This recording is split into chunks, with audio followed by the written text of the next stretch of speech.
So, kind of like what Brian said over the last few weeks, I've had the opportunity to get to hang out with our youth here at the NAD and really start pouring into them who are they in light of who Christ is.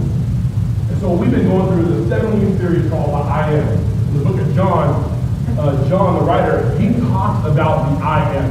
Who is Jesus? Is my mic not on? Doesn't matter. Come on. Hey, that was my small voice. Is it on now? Is there a green light? There is now. There you go. Come on. Bring it home. All right, so I'm done. It was 7 weeks. All right? Okay. So over the last 7 weeks, what we've been doing is actually walking through the I Am series. And what this is doing for our youth is it's actually preparing them to share the gospel with their friends. I think the biggest thing a youth, a middle school or high school student can do is be evangelistic on their campuses. They're with their friends every day. But to be able to do that, they got to truly understand who is this Jesus that we're talking about. I think for young adults, John writes this beautiful message about I Am. He talks about Jesus in this way of who Jesus truly is. And this is not John's word. This is Jesus' testimony of himself. I also think the important teaching of who Jesus is through the I Am, we also have to look at what is going to be taking place over this span of weeks leading into the chapter we're going to focus on today, which is John 15, the first 8 chapters.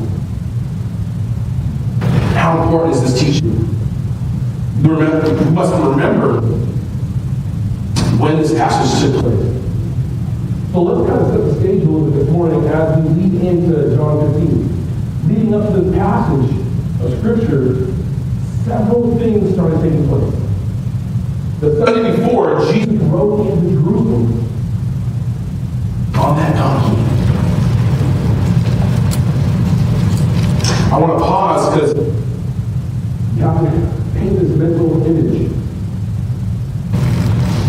You have Jesus riding in on this donkey. All the people was hailing his name. Hallelujah, the King has come. Hosanna, Hosanna, Hosanna.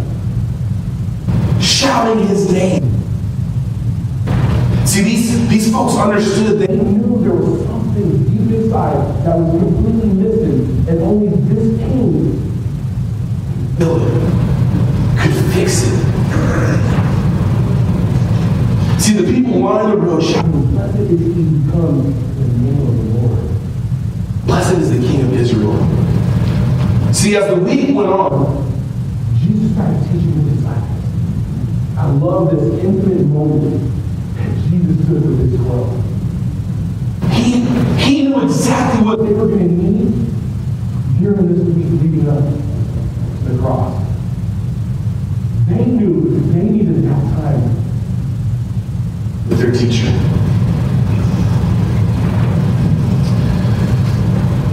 It's a very hard truth, though, as we look at what was going on in his earthly ministry.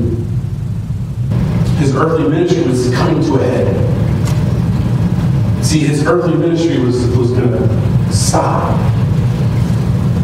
The coolest thing I find is Jesus said, I know I'm going to leave, but I need you guys, you 12, to start something crazy amazing. And that's what Jesus was preparing their hearts for as he started leading into John 15. So on that Thursday, Jesus takes his disciples to the upper room. This is where Jesus is cleaning the disciples' feet. This is where he gives us this tradition that we hold so dearly, that Passover, the breaking of that bread, and the giving of the wine. See, during that time, Jesus was setting an example for his disciples. They are his servants. Just as Jesus came to be our servant, you're They're supposed to go out now and be for humanity. Telling his disciples to continue to participate in the meal, of breaking and of drinking, to do the baptism. There are some things that Jesus put in place for his disciples. Jesus also predicted his betrayal during this time. The craziest thing, though, is they're sitting there with these 12. He knew exactly where Judas' heart was. And he still let him in. He still let him around the table.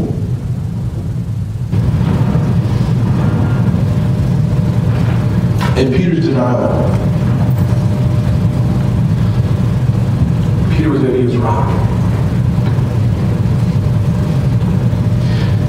Jesus clearly tells his disciples that he will be with them only a short while longer. But he promises there will be a helper.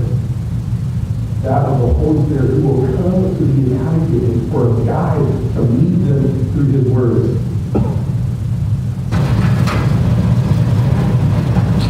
But as we come to that chapter in John 15, they move from inside the upper room at the end of 14, late in the evening, and they're heading out. Jesus and now only his 11 disciples are with him. So they leave the upper room, and Jesus and the 11, they begin their walk through Jerusalem, heading out to the east of the city, to a garden where our Lord would pray in a prayer so agonizing that in Luke 22, verse 44, blood came from his sweat. He understood what he was praying for and what he was going to be taking on and what he was going to have to do for his disciples and for me.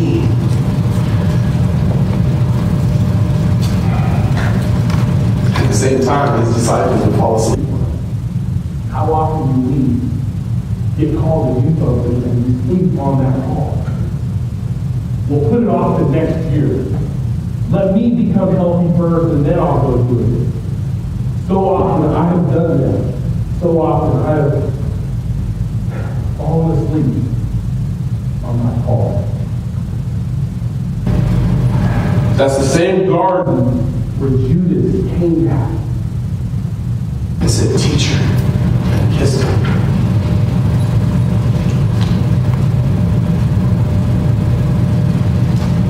The betrayal would take place, and the next day he would be crucified. This is the story that's leading up to 15. Between 15 and 16, the disciples' worlds will be crushed. See, Jesus knew the timetable, and he was here for his words, as he was speaking truth, as he was walking through the olive trees with his disciples. I just think about this season that's taking place, the hedges and the branches that have been cut, and the great orchards that were there, the garden, how they must have been just being pruned and tended to and cleaned and tied down. The season of growth would have been a season of care. These workers, I think of Lake Chelan and apple trees in certain seasons when the workers are out in the field and you see them, they're clopping off branches and they're trying to get new growth. They're allowing space for apples to come. And that's what God is about to tell us to do with our hearts and with our spirit. He's saying, get ready, children, because I'm about to prune you, I'm about to clean you up, and then I'm going to set you out. But to be set out for that call, we have to take part in it, and we have to say, yes, I want to answer. Jesus is preparing his disciples to do just that. Those 3 years of the teaching, the praying, the Lebanon, and the walk alongside, and the voices that they got to hear from this amazing Jesus. Now they're about to set out. But the craziest thing, Jesus even says, I'm not sending you out alone. I'm giving you a helper even better than myself. Even doing some amazing things. But to understand that, to be able to do those amazing things, we're going to pause. We're going to read John 15, 1 through 8. I want you to listen. Allow your hearts to understand what he is saying as he is reading, he is speaking these truths into our hearts this morning. Verse 1, I am the true vine. I got it. And my Father is the gardener. He cuts off every branch in me that bears no fruit. While every branch that does bear fruit, he prunes so that it will be even more fruitful. You are already clean because of the word I have spoken to you. Remain in me, as I also remain in you. No branch can bear fruit by itself. It must remain in you. Remain in the vine. Neither can you bear fruit unless you remain in me. I am the vine. You are the branches. If you remain in me and I in you, you will bear much fruit. Apart from me, Nothing. If you do not remain in me, you are like a branch that is thrown away and withers. Such branches are picked up and thrown into the fire and burned. You remain in me, and my words remain in you. Ask whatever you wish. It will be done for you. This is to my Father's glory. Showing yourselves to be my disciples. Father, I thank you so much for this morning. Just breathe in your word, Lord. As we just walk through these passages, may they bring truth, may they open up hearts, may they convict us this morning here today. May we be settled, knowing that you have already gone before us, that you have done no work, but we now have this opportunity, this ability to answer the call. And what is that call in our lives? Thank you, Lord, for this moment. In your Son's amazing name, by the power of the Holy Spirit. Amen. As I think of the vine, as I think of this opportunity to talk about John 15, verse 1 to 8, it takes me back to my first year as a head coach at Chelan. I was the head coach for wrestling. And, man, I remember walking in to my coaching room, the wrestling room, and I'm looking around at these mats. These mats were from like 1965. Okay, they were like heavy, they were thick, they stunk. I bet you ringworm lived all over the place. Yeah. Ew, right?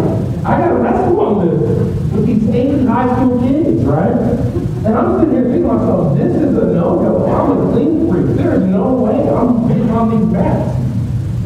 So that first year as a coach, I was like, what can I do? This is disgusting.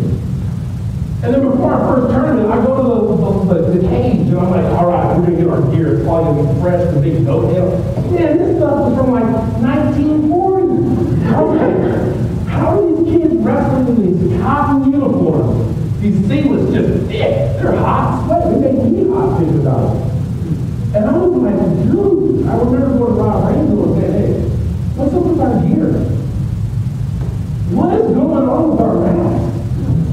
I was like, no wonder. As the season progressed and was going on, we were killing it. We were doing some amazing things. Our students were awesome. But I told myself, I was like, if I'm going to be in charge, if I'm going to have ownership, if I'm going to say I am the head coach of this wrestling program, I need to set them up for success. I need to equip them. I need to make sure they're healthy. I need to give them the tools to go out and perform to the best of their ability and not worry about anything else. And I remember we did a big campaign, and we started fundraising, and we ended up going out and getting 2 brand new green masks that was amazing, awesome, beautiful. And then we got some gear. You know, we had to flag down. You might not know what that means, but we had to do it. Okay? It's like I told my buddy Dave this morning, you look good, you play good, you feel good, right? And that's what I wanted from these kids. I wanted them to have ownership. I wanted them when a home tournament came out, and these guys got this tournament, they're like, let's go get some fundraisers for it. We did that. I wanted them to feel pride in something. As I was reading this scripture, the question I had to ask myself over the last 48 hours, as I was sitting, laying and praying to my Father, are you proud? Are you proud of me?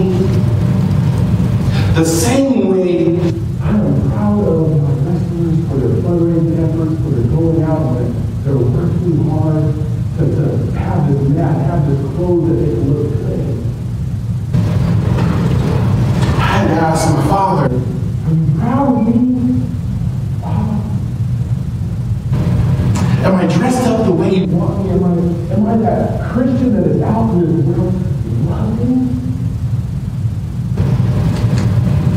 Am I doing your will? See, because my Father has ownership of me. I don't own myself. And that's what Jesus is talking about here. The vineyard belongs to God. Jesus is that vineyard. We are those branches. We are connected to the Father through His Son. Jesus makes it very clear, and He makes it very plain to see that I'm the vine. And you are branches. See, it's obvious from this final statement the point that Jesus was trying to make here about the vine and the branches and the fruit bearing that provides someone to a true disciple. See, before He left, He had to make sure that the disciples understood what it really meant to be a disciple.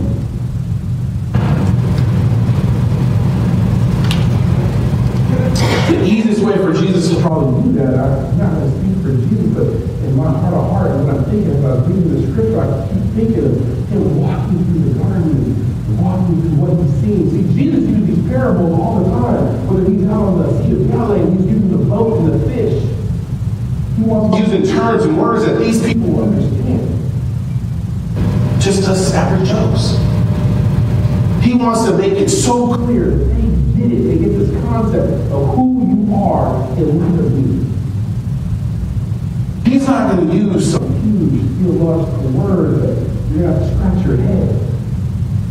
This moment, this time here, He's making it so clear.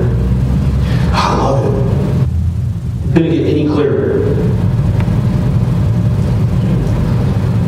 This is about a vine and a branch. About the fruit that branch will provide. This is about our salvation. This is the concern of the Lord. This is what concerns the Bible writers. This is the concerns of the faithful Christians that are out there throughout history. How does one know that one is a true disciple, is truly called upon, is truly delivered? How does one know that they're genuinely going to heaven? How do we know?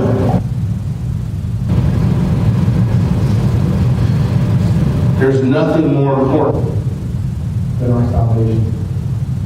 Nothing more important than the eternal life that we have with our Lord and Savior. Nothing more important than walking through those gates and seeing our Father. In this image that Jesus uses in vine and branches, we have everything we need to know. But before we look at the nature of the salvation that's taking place here through this, just a reminder, there is also in this verse that I read, statement that pointed to the nature of Christ. Before we get to the nature of salvation, we have to understand the essential of who Christ is. And we have to acknowledge the essential reality of Christ, the divine nature of the Lord Jesus Christ. I am the true vine. He says in verse 5, I am the vine. How he claims this. It takes us back to Exodus chapter 3 where Moses is before God in the wilderness and he asks God, who are you? I am. That's so simple. I am. Just as it was simple for Jesus to understand and proclaim who He is in light of the Father. Jesus, I am the vine.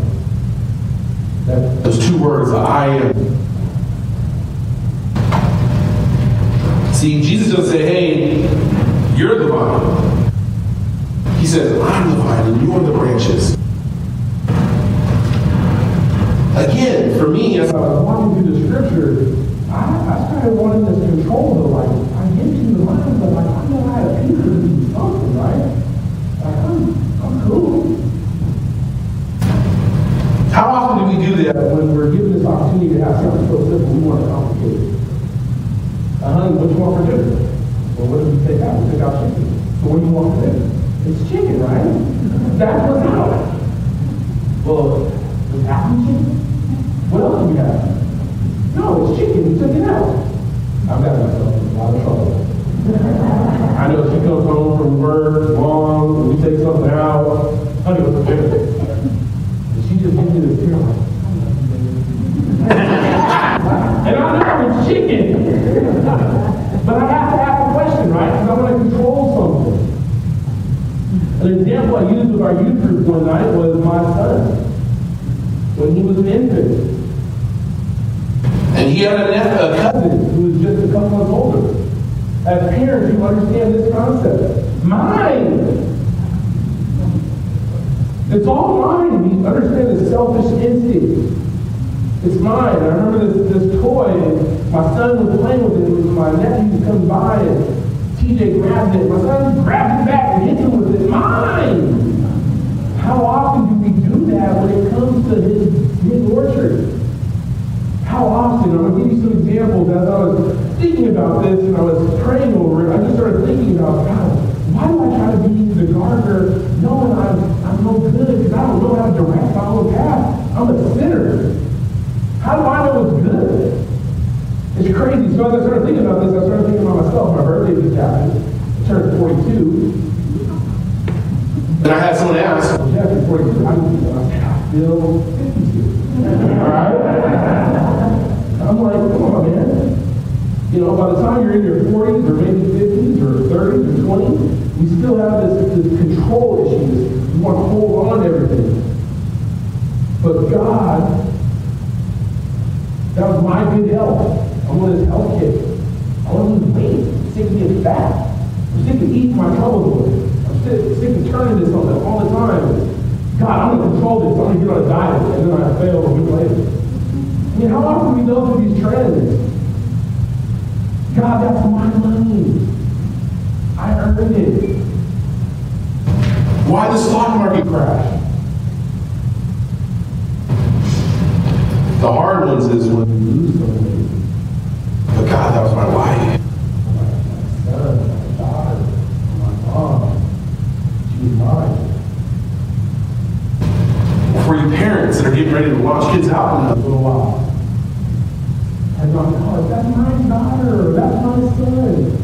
And they go off to college and you can't, you're not there. We're like those little kids. Like my son said, that's mine. We so want to hold on to those things, but see, from the first commandment God gives us, He lets us know He is a jealous God. He told us that He would not tolerate no other gods. And when we replace this my attitude with who God truly is, we become, whatever that mine is, becomes our idol. And it outplays who God is. We're so focused on mine, that we forget that God is yours. Sometimes we forget those moments. See, obviously in the garden, the branch doesn't tell the vine what to do. Just as the apple orchard is, the apple will tell the apple orchard is what they're going to do or what they're going to produce. The orchard is produced, He put in the ground honey. Oh, that's not delicious. That's my favorite apple. If you want to know how to get to my heart, that honey is big and juicy. The gardener planted that, not the apple. Just like He planted His salvation, just like He absorbed who we are and took on our junk, our brokenness, and said, that's mine, give it to me. See, it's so hard as a believer to give that up. When it comes to the spiritual notion of bearing fruit, the bad news is that the Lord demands that we release control. There is no option. You and I have no more right to tell God how to do His business than an apple tree telling the gardener how to dig that hole and tie his branches up or prune what. But the good news is That means you don't have to carry the weight. Being in control. You don't have to, those burdens of loss, or the burden of your finances, the burden of your kids, that struggle that you face, you don't have to carry that. You don't have to carry the weight of the branch. Your only job is to bear the fruit. So I love that. But bearing fruit is our job. And it's not going. I'm not used to this. But he says, remain in me as I also remain in you. No branch can bear fruit by itself. It must remain in love. Neither can you bear fruit unless you remain in me. See, it is impossible to miss your job. Out of this entire book, I love John 15. I found out Ryan loved John 15 this morning. We was praying together and we were talking about this. John 15, he just makes it super simple. Just bear fruit. But the major applicational point of this lesson, Jesus is giving this one, is overwhelmingly simple. It's so simple. Your purpose is to bear fruit. And the mission of your life is to discover how you're about the process. So how do I go about that process of bearing fruit? This sermon is an excellent opportunity to ask the question, God, why was I doing it? This is the season to look hard at that question, to find the answers if you've not already found it. To ask Jesus, what fruit do I need to bear? I know for me, about 6 years ago, I was a spiritual kid. I was trying to figure out how to bear fruit. But see, I had a relationship that poured this knowledge into me of who I was supposed to be in light of Jesus. See, he directed my path. I'm not sitting here saying I put him on a highway or I took God away and allowed him to be my main focus, but this is the guy, my mentor, who poured this stuff into me, and he allowed me to live this out. Just as the disciples were with Jesus, just as Jesus was in that intimate relation of around the table, or how more intimate, like honestly guys, how many of you guys have washed your wife's feet? Yeah, no hands up. None. That is intimate. To get on your hands and knees after a long day of work. Hey, man, just take a seat. I'm going to wash your feet. Jesus got on his hands and knees in a day of just wearing sandals, walking those dusty roads to show how much of a servant he was. He got down in the low place and washed those 12 feet. Even the two that were going to deny him, the one that denied him, the one that betrayed him, he still washed his feet. Think about that. I hate you. There's no way that Lindsay said, hey, you watch my girl when you rub your feet. Think about that. How intimate that relationship is. When Jesus is speaking to his disciples, that's the same relationship he wants with us. But I'm taking a step further. That's the relationship he wants with all of us. And that's the relationship he wants with us together. That intimate time, nurturing, and loving on, and pulling back branches that aren't producing the fruit, and cut them off. That's speaking truth into someone's life. That's saying the hard thing. It's not always saying, hey, great job, you're awesome. It's saying, hey, I see the way you talk to your wife this week. That's not. What's that about? And I notice every week we got to do something. What's going on? How hard is it to speak truth and into each other's lives? But that's what Jesus is asking. I know for me,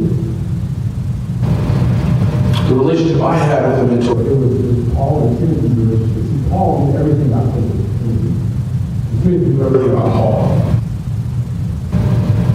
It's the same with Jesus, with his three, John, Peter, James, that intimate relationship. Christ wants for us to be connected to Him, but then also be connected to His people.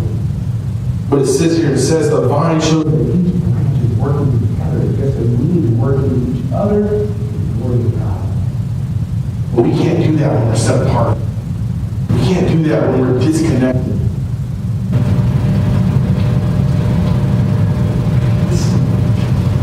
We have to remain in Jesus. That's how we know when we're bearing fruit. But it's not one and done. Sometimes it feels like, okay, I've got the salvation. I'm that good guy. I'm doing good things. I've done enough. But Jesus is challenging us to bear fruit daily. Though we may have assumed bearing fruit relates only to evangelism. This idea is not reserved only to the single individual who might hear a person or pray with a person or bring them to salvation or baptize or a pastor or a youth worker in the church. Every day means even in our jobs. I think of my wife on campus in Pasco. See, we come from Chelan. We tell you Chelan is not Pasco. No. You walk onto Chelan High School, it's a high school and middle school. Between both, there's still less students than one elementary school. There's probably about 500 to 600 students on this campus. I remember my wife comes home the first day. Oh my goodness. These kids. I'm like, what are you talking about? Oh, this is hard. This is terrible. This is tough. This is well, you pray about it? Before you enter the classroom, you say, Father God, please anoint me with your Spirit to allow me to love these kids right where they're at. No, I just showed up to work. How often do we do that in our job? Hey, this coworker that's next to me is a pain in my and we're sitting here like, God, what's wrong with it? No, what's wrong with you? What's wrong with your heart? Oh, my kid just showed up and wasn't coming to me. Okay, great, we get that. But like, how often do we do that? Like, how often? We think the fruit is for someone else. We think you have to have a title to the job of bearing fruit. People with the gift of evangelize, I mean, yeah, that's great and everything, but you do that every day at work. For me, as we go through this iron theory, that is the challenge, that is the focus, that is my desire for you. Think about it. This I think a revival in Pasco is going to happen because of our middle school high school. I truly believe that they're going to be on campus serving and loving their peers. So when that day hits, when one of their friends is struggling, is hurting, and they can look to them as this light and understand, like, I want what they have. Without a show of hands, let me ask you, in your community, in your neighborhood, at your job, do people look at you and say, hey, I want what that person has? I know for me, when I was sitting, leading into this, in my prayer time, that's where I go back to God, and I believe in God. Do I show that you have ownership in my life? Do I show that you are my gardener, that you are pruning me, that you are leading me, that you are tending to my needs? Do I show that? When people say, Jeff, you are set apart, you are different. I want what you have.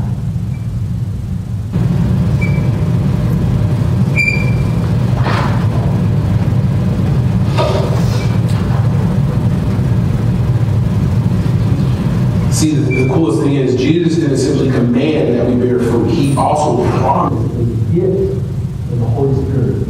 And the gift that the Holy Spirit would bring each of us distinct in the body of Christ. While some have the gift to evangelize, others might have the teaching, and some might have the hospitality, counseling, or the gift of pouring in to their student.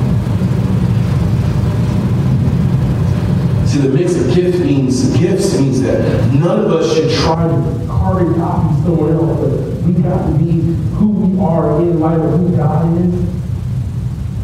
But know that we have that we bear some fruit. when we're connected to that vine, that He is going to use us right where we're at. I love Titus 3:14. Our people must learn to devote themselves to doing what is good in order that they may provide for daily necessities and not live under their lives. This idea that daily we go to our vine, reconnected as we wake up in the morning, so when we head out, into our occupation, into our lane jobs, and we head out and to do our ministry in our field that we are called to be a part of, that we are the same way Christ loved us.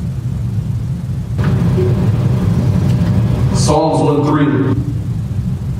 He, the righteous man, is like a tree planted by streams of water, which yields fruit in the season, whose leaves does not wither. where he does prosper. That is what he's saying. He wants for us. This ain't the name it and claim it. This ain't the like, hey, give me $1 million, God, because I'm following you. No, this is, hey, you follow me, I'll point you in the direction you're supposed to go, but now you need to go. This is, hey, I'm going to challenge you to love your coworker. I'm going to challenge you to love your kids. Like I said, I got a 23-year-old. Sometimes I get a call and I just ask me, hey, Dad, this is what's going on. I'm like, oh, God. 23 years old, this kid still costs me money. What do you mean? Well, that's what happens. Y'all got this.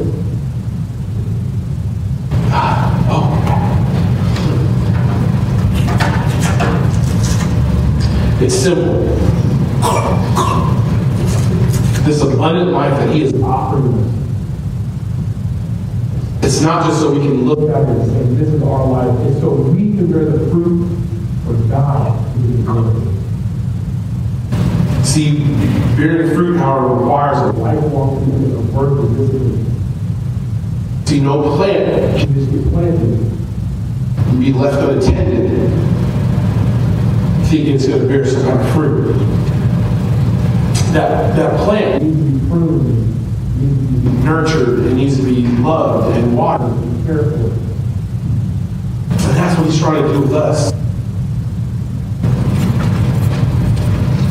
In every garden, in every vineyard, there's an opportunity to be discouraged.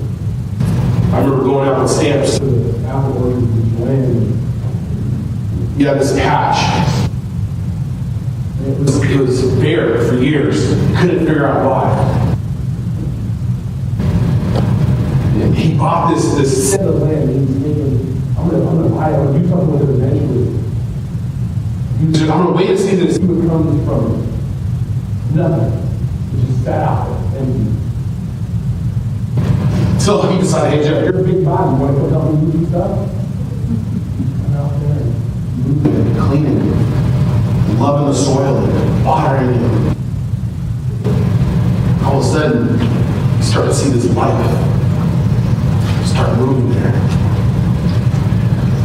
I tell our youth that that's how I envision what's going to take place here with our youth is you're going to be the gardeners out on your campus. You're going to start tending to those fields. And it's going to be hard. There's a lot of labor. With the land. You're going to get frustrated. You're going to get angry. You're going to get upset. But Galatians, it talks about the fruit of the Spirit. And before I close out, I'll leave you with how we know we have these fruits. But the fruit of the Spirit is love, joy, peace, forbearance, kindness, goodness, faithfulness, gentleness, and self-control. Against such things, there is no law. This is part 7 of our I am serious. The question I'm going to ask my youth, This question I asked you this morning is, what's in your fruit bowl?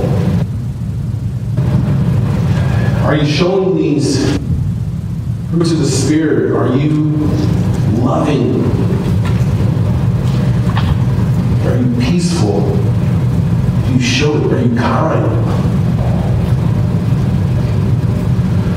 It's a challenge that I'm after our youth because I really want them to understand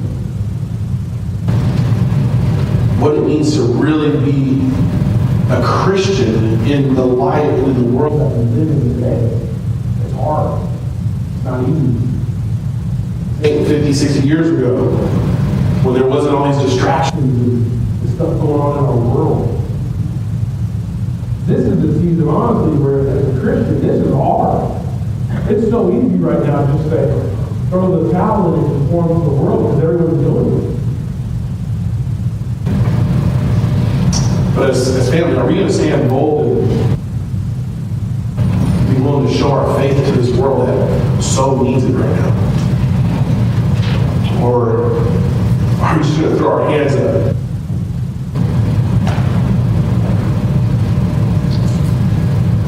I love this wonderful truth that Jesus gives us here. If you let the vine dresser direct your path, you'll not be tired and bear fruit. You'll not be stressed. You'll not be confused. You'll simply bear fruit and you'll enjoy the process. Let me pray. Father, I thank you for this opportunity to deliver your word. Lord, I pray that as we head out, as we are challenged, as we go into our community, that we stop and pause and look at are we living this life that is completely joyful? Are we trusting in who you are and who you claim to be? Do we have faith in the things we can't see and understand that you love us and want us and desire us? When we're connected to you, and when we're close in relationship, that intimate relationship of we're with you and our time is with you, that we can be refreshed and recharged to go out in this world. I pray as we leave that we will find a way this week to stop and